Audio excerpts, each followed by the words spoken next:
Տեր հայր, հիմա այսօր այստեղ եք հավաքվել, ինչի համար, ինչ է կատարվում այս պահին։ Մեր որդիական սերն ու հարգանքն ենք արտահայտում Վեհափառ Հայրապետին, մեր աջակցությունն ենք ցուցաբերում մեր բարեպաշտ հավատացյալ ժողովրդին եւ ուզում ենք, որ Վեհափառ Հայրապետը արդարացի կամ ողորմած վճիռ կայացնի այն բոլոր անձանց նկատմամբ, որոնք տարբեր կոմպրոմատների, շանտաժի, ահաբեկման, նաև խոստումների, սուտ խոստումների զոհ են դարձել, կխնդրենք, որ Վեհափառ Հայրապետը հնարավորինս դերողամիտ լինի իրենց նկատմամբ եւ կմաղթենք, որ նաև այնպիսի որոշում կայացնի, որ նաև բավարարի մեր հավատացյալ ժողովրդին, որոնք խնդրում են, որ Վեհափառ Հայրապետը արդարացի որոշում կայացնի իրենց նկատմամբ, որովհետև նախկինում էլ մեր եկեղեցին այս նույն եպիսկոպոսների, որոնք երեք տեսանք վարչապետի կողքին, ես նույնիսկ հայտարարությունը չեմ համարում, որ իրենց ազատ կամ արտահայտությունն է եղել, ես կարծում եմ իրենք այդ հայտարարությունը արել են պարտադրանքի ճնշման տակ, կոմպրոմատների, շանտաժի, ահաբեկման, որտեղ նախկին վարչապետի հայտարարություններից կոնկրետ հենց որ վարչապետը քննադատում էր եկեղեցուն, այն բոլոր բաների մասին էր ասում, որոնք ունեն վերոհիշյալ արքեպիսկոպոսները եւ եպիսկոպոսները։ Ներողություն, դուք որ ասացիք մեղադրում վարչապետի հետ հանդիպման գնացած արքեպիսկոպոսներին, կոնկրետ փաստեր կասեք ինչու։ Դուք ասում եք այնպիսի բաներ ունեն։ Ասենք նայեք, եթե իրենք առանց Վեհափառ Հայրապետի գիտության արդեն վարչապետի հետ հանդիպման են գնացել, արդեն իսկ ապօրինություն է, իրենք դրա իրավունքը չունեին, այսինքն նման ֆորմատով առանց Վեհափառ Հայրապետի գիտության, եթե իրենք հանդիպման են գնացել կամ հայտարարություն են հրապարակել, իրենք դրա իրավունքը չունեին։ Վարչապետը նրանց օրինակ շատ հոգևորականների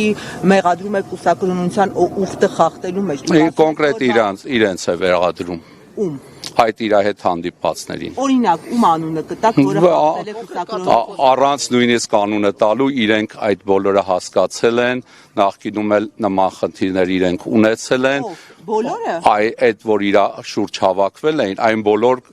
հայտարարությունները, որ վարչապետը ազգային ժողովի ամբիոնը օգտագործելով թշնամանք եւ ատելություններ տարածում եկեղեցու նկատմամբ, այն բոլոր կոմպրոմատներն ու հայտարարությունները վատ եկեղեցականների, որոնց մասին ինքը ասում էր, հենց իր շուրջն էին հավաքել, ինչ որ առումով Վեհափառ այդ հանդիպումով, վարչապետը այդ հանդիպումով, ինչ որ առումով մաքրեց եկեղեցին, այն մարդկանցից, որոնք իրենց կարգին համապատասխան չեն։ Կարգանույց են արվելու, ձեր խոսքից այդպես է հասկացում։ Արդարացի որոշման դեպքում կարող են դուրս գալ, բայց Վեհափառ Հայրապետը նաև կարող է ողորմած լինել, լիարժեք դա Վեհափառ Հայրապետի իրավունքների մեջ է, եթե իրենք զղջան, ներողություն խնդրեն, կարծում եմ Վեհափառ Հայրապետը կարող է նաև ներողամիտ լինի։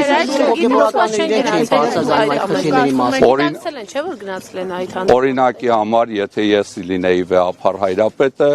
իրենք երեկոյան կարգալույց կհռչակվեին եւ այս կիրակի 6 նոր եպիսկոպոսներ կոծեի, բայց փառք Տիրոջը, որ ես չեմ Վեհափառ Հայրապետը եւ Վեհափառ Հայրապետը շատ ավելի ներողամիտ, շատ ավելի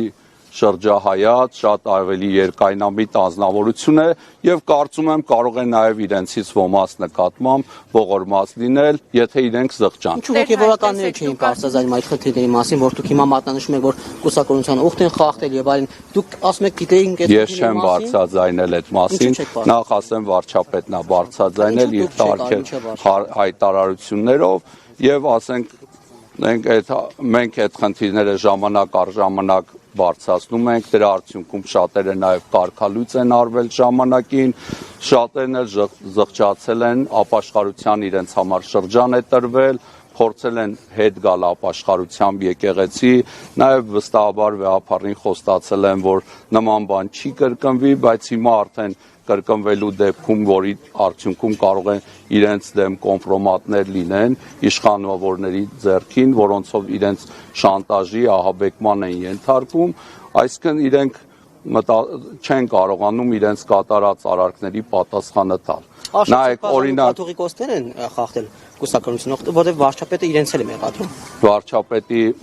Վարչապետը թացը չորի հետ խառնում է, համատարած միջավայր է փորձում ստեղծել ատելության, թշնամանքի։ Ես չեմ կարծում, իհարկե չեն խախտել։ Իհարկե ես